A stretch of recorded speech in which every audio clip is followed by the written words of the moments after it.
What if entire countries could run just on sun, wind, and water? Well, Costa Rica has proven that this clean energy utopia is in fact possible. But how exactly did a small Central American nation manage to achieve the unimaginable 100% renewable electricity?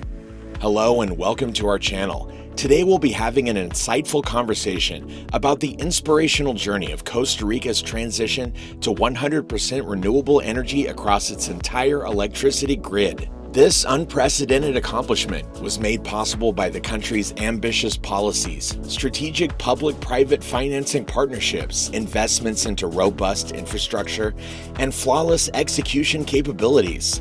In our video, we will deeply explore Costa Rica's motivations to pursue complete decarbonization, the step-by-step approach undertaken, the optimal renewable energy portfolio developed, the systemic and financial challenges overcome, and ultimately, the environmental and economic fruits harvested from this clean energy revolution. So buckle up for the next few minutes as we trace Costa Rica's roadmap to becoming one of the first countries in the world achieving 100% renewable electricity production.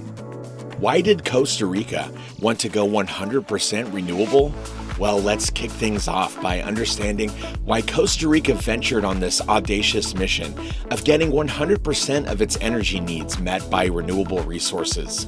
Now, Costa Rica has always been a sustainability champion, with close to 25% of its land mass protected by lush rainforests, wildlife reserves, and national parks. In fact, this natural bounty harbors nearly 6% of the planet's total biodiversity, making Costa Rica one of the most ecologically vibrant places in the world. Additionally, back in the 1990s itself, Costa Rica was meeting most of its economy's electricity demand through its vast hydropower resources. However, this heavy reliance on large hydro dams also exposed the country to climate risks in the form of droughts that left reservoirs with depleting water levels.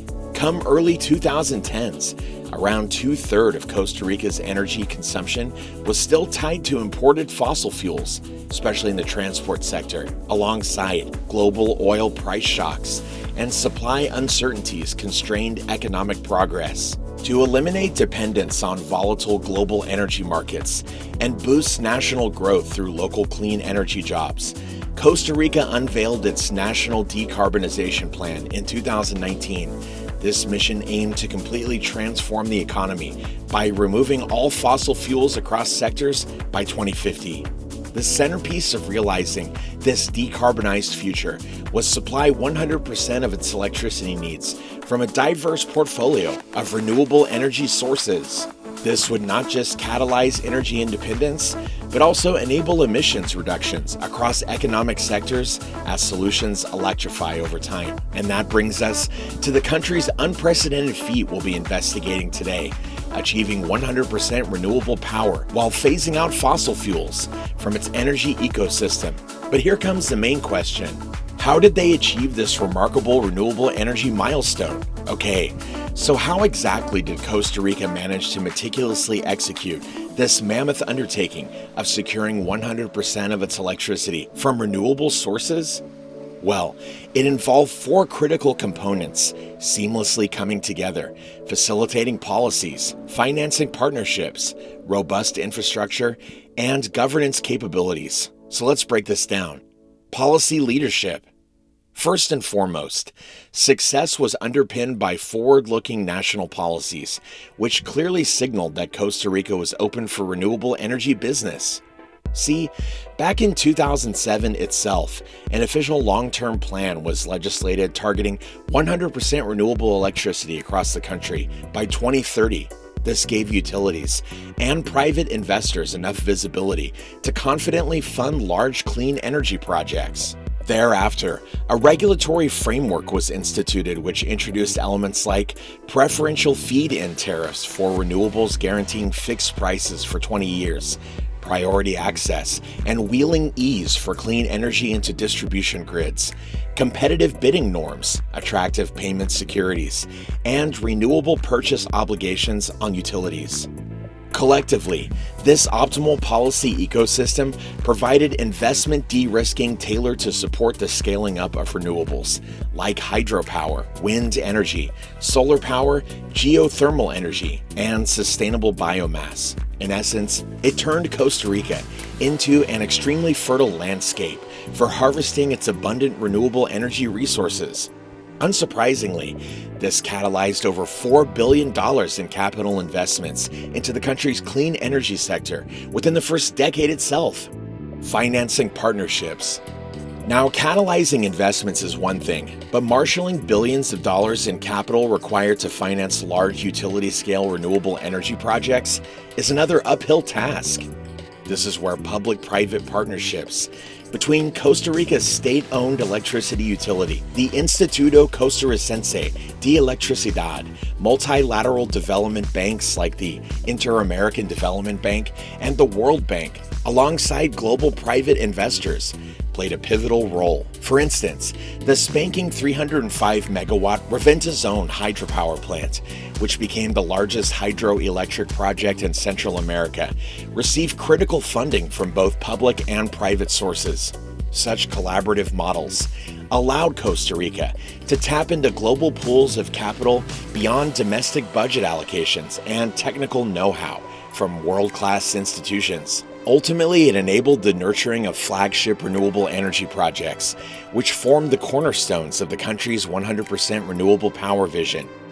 Systemic upgrades. Now, crucial to note here is that while Costa Rica always had abundant renewable energy resources, the infrastructure needed to harness this at scale was sorely missing initially. Over the past decade, massive investments have flown in towards building missing links, expanding grid transmission capacities to evacuate clean power from generation clusters to demand centers, which were hundreds of kilometers apart, constructing storage infrastructure to balance the intermittent nature of renewables, and deploying smart grid technologies, enabling real-time coordination. Like, for example, northwestern regions like Guanacaste host the best wind and solar resources. To transport this renewable bounty, over 1,000 kilometers of high-voltage transmission cables were laid out to connect these previously isolated pockets to the rest of the country. Similar capacity-building measures on buffers, like pumped hydro storage stations, battery installations, and grid digitization, have also proven invaluable. In effect, this modernization of the electricity infrastructure landscape has allowed large volumes of renewable energy to seamlessly integrate into the grid reliably.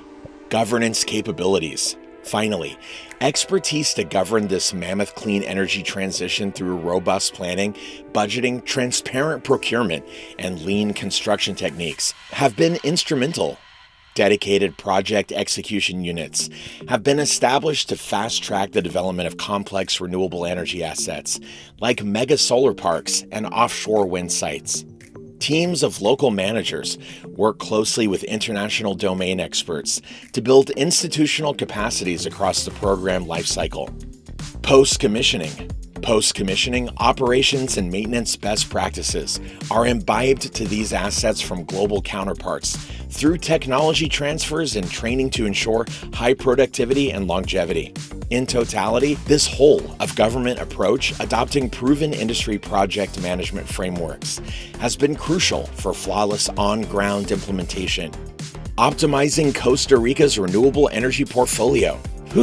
Those were the 4 pillars enabling Costa Rica's phenomenal milestone of attaining 100% renewable electricity. That was a lot. Now let's deep dive into the country's clean energy portfolio itself. See, given Costa Rica's abundant and diverse natural resources, the aim has been to develop a complementary mix of renewable energy technologies minimizing risks. Today, that robust portfolio looks like this.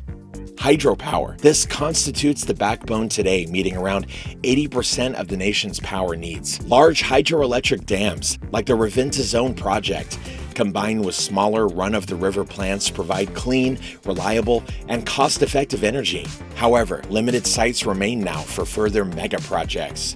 Wind. Around 600 megawatts of installed onshore wind capacity contributes 15% of total energy production currently. But over 15 gigawatts of additional harvestable potential exists on lands with good wind conditions. Under public-private partnerships, steady capacity additions happen through regular wind auction rounds. Solar. Although solar PV is still in its infancy relative to the vast 196 gigawatt rooftop and utility scale technical potential identified, exponential growth is imminent as policies continue to improve. Being modular, solar energy can be fed across grids easily.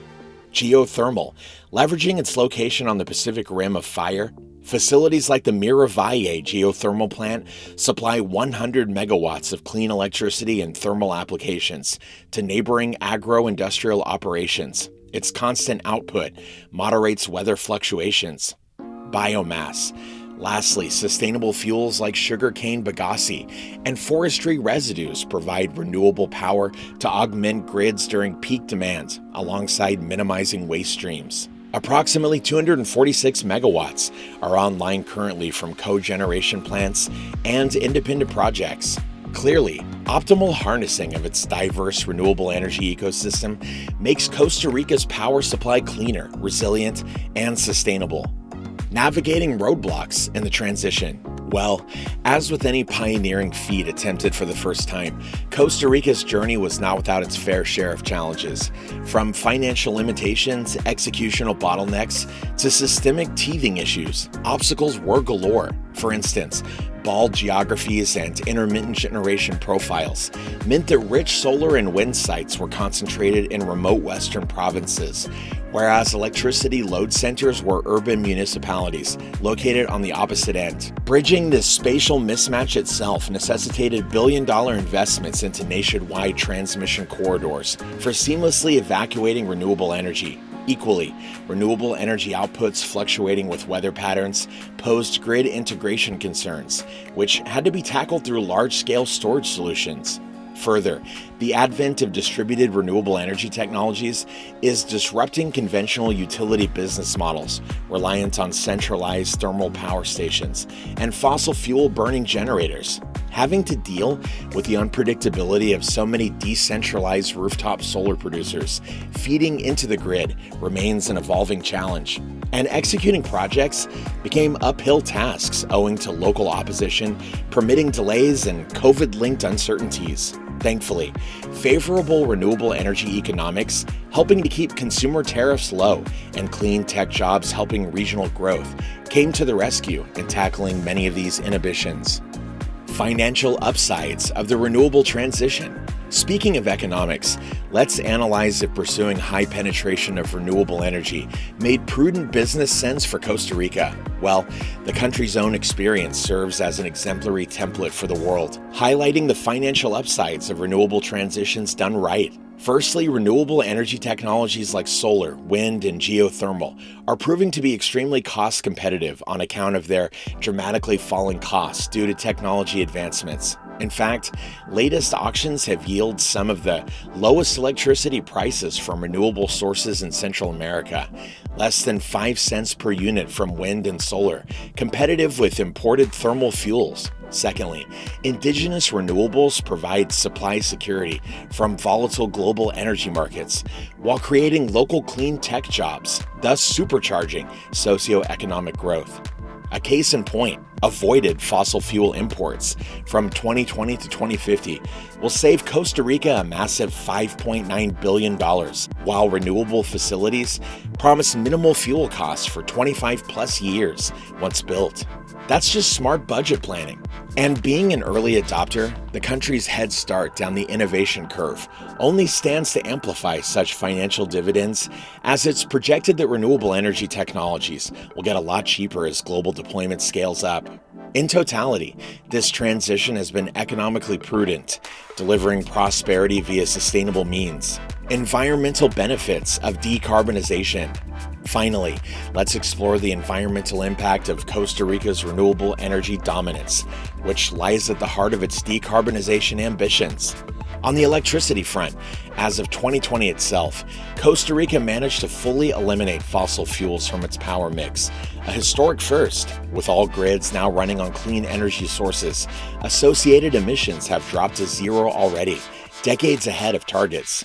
And as electricity, mobility, and induction solutions permeate other sectors like transport, commercial operations, and residential usage, their indirect emissions will also decrease over time. Even large hydro projects have incorporated innovative downstream flow management techniques, preserving river ecology and habitats. Plus, distributed solar rooftop installations are lowering land usage pressures.